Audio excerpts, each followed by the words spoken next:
মনে হচ্ছে আশেপাশে কোথাও একটি মোরগ ডাকছে।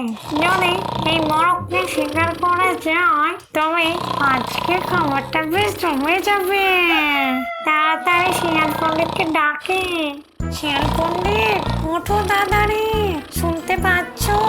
একটি মোরগ ডাকছে ওই পাশের জঙ্গলে। সকাল সকাল এই মোরগ শিকার করতে পারলে মন্দ হয় না। ও শিয়াল পণ্ডিত, ওঠো তাড়াতাড়ি, ওর নামটিকে কত ঘুমাবে।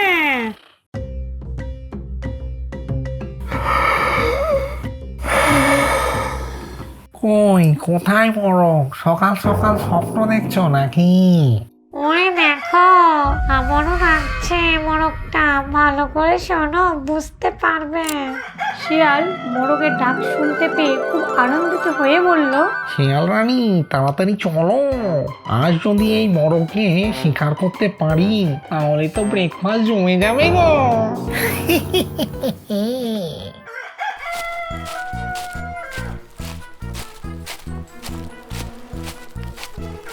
তারা মহা আনন্দে মোরগের ডাক অনুসরণ করতে করতে একটি গাছের নিচে এসে উপস্থিত হলো। আর এই গাছের ডালে বসেই মোরগটি নিজের মনের আনন্দে ডাকছে, ওই দেখো, আমাদের আজকের ব্রেকফাস্ট। এই সুন্দর গাছের ডালে বসে মনের সুখে ককর ককর ক ডাকছে। এই নাদুস নুদুস পাখিটা যদি পেটে পড়ে তবে বন্ধ হয় না। আমার আর তোর সইছে না গো শিয়াল পণ্ডিত, তাড়াতাড়ি এই মোরগকে ধরে নিয়ে আসো আমার কাছে। ধৈর্য ধরো শিয়াল রানী, ধৈর্য ধরো। আমরা তো কেউই গাছে উঠতে পারি না, তাই এই মোরগকে যেভাবেই হোক বুদ্ধি খাটিয়ে গাছ থেকে নিচে নামাতে হবে। আর একবার ওকে গাছ থেকে নিচে নামাতে পারলেই কেল্লা ফতে। তাহলে ওকে এই মিষ্টি মিষ্টি কথায় বলিয়ে গাছ থেকে নিচে নামাও। হ্যাঁ, তাই করবো ভাবছি। মোরগ ভাই, ও মোরগ ভাই, একটু শোনো এদিকে। আরে শিয়াল পণ্ডিত যে, কি ব্যাপার সকাল সকাল এদিকে? আজ কি রাস্তা ভুল করে এদিকে কিছু বলছো আমাকে? হ্যাঁ মোরগ ভাই, তোমাকেই বলছি। একটা কথা বলি, একটু মন দিয়ে শোনো। আচ্ছা বলো, কি কথা শুনি তাহলে। তোমাকে আর অত উঁচুতে শুকনো খটখটে গাছের ওপর উঠে থাকবার দরকার নেই। বলছি, আজ তো ফ্রেন্ডশিপ ডে, তাই না? ও কি এত ইংরেজি বোঝে নাকি তোমার মতো? বাংলায় বলো, বাংলায়, না হলে বুঝতে পারবে না। মূর্খ মোরগ কোথাকার। মানে আমি বলতে চাইছি, আজ তো বন্ধুত্ব দিবস, তাই বনের রাজা সিংহ মহারাজ বলেছেন এই বনের সকল পশু ও পাখি ভাই ভাই। সেই হিসাবে তুমিও আমার ভাই হলে, তাই না? তা তুমি নিচে নেমে এলে একটু কোলাকুলি সেরে নেওয়া যাবে, এই আর কি।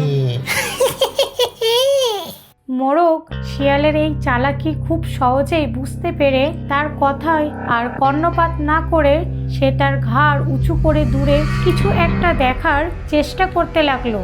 তোমার গলা অত লম্বা করার দরকারই নেই, বরং তোমার কান দুটো একটু নিচু করে আমার কথা শোনো। আমি কি বলতে চাইছি তোমাকে। এতক্ষণ ধরে তো তোমার কথাই শুনছি, কিন্তু এত উঁচুতে বসে এখান থেকে আমি যা দেখতে পাচ্ছি তুমি তো তা দেখতে পাচ্ছ না। তাই আমি যা বলছি তুমি একটু মন দিয়ে শোনো।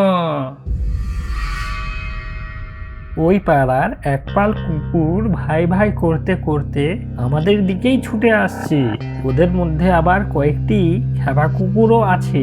সকলে মনে হয় প্রথমে তোমাদের সাথেই কোলাকুলি করবে। আজ বন্ধুত্ব মিলনে দিনটা দেখছি ওদের গোচরেও চলে এসেছে। মোরগের কথা শুনে তাদের হৃদকম্পন শুরু হয়ে গেল। শিয়াল পণ্ডিত আমতা আমতা করে বলল, ওরা কতগুলো আসছে একসাথে, আমরা দুজনে কিভাবে কোলাকুলি করবো ওদের সাথে? সেটা তো একেবারেই অসম্ভব। তাছাড়া ওই খেপা কুকুরগুলো তো খুবই ভয়ানক। ওই খেপা কুকুরগুলো কদিন আগে আমার পায়ে যা কামড়ে দিয়েছিল, এখনো আমার ব্যথা ভালো হয়নি। মানে মানে কেটে পড়ি, চলো এখান থেকে। মোরগ ভাই, আমরা না হয় অন্য একদিন আসবো তোমার কাছে।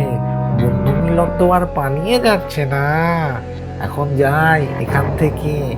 কি সুন্দর নাদুস নুদুস মোরগটি ছিল, এই কুকুরগুলোর অত্যাচারে হাতছাড়া হয়ে গেল গো। তারা দুজনে বিড়বিড় করতে করতে ওই স্থান থেকে চলে গেল এবং মোরগ তার মনের আনন্দে তার ডাক ডাকতে শুরু করলো। ভিডিওটি শেষ পর্যন্ত দেখার জন্য আপনাদের অনেক অনেক ধন্যবাদ। এই ধরনের সুন্দর সুন্দর কার্টুনের গল্প দেখতে ভিডিওটিতে একটি লাইক দিয়ে চ্যানেলটি সাবস্ক্রাইব ও বেল আইকনটি প্রেস করে আমাদের পাশে থাকুন।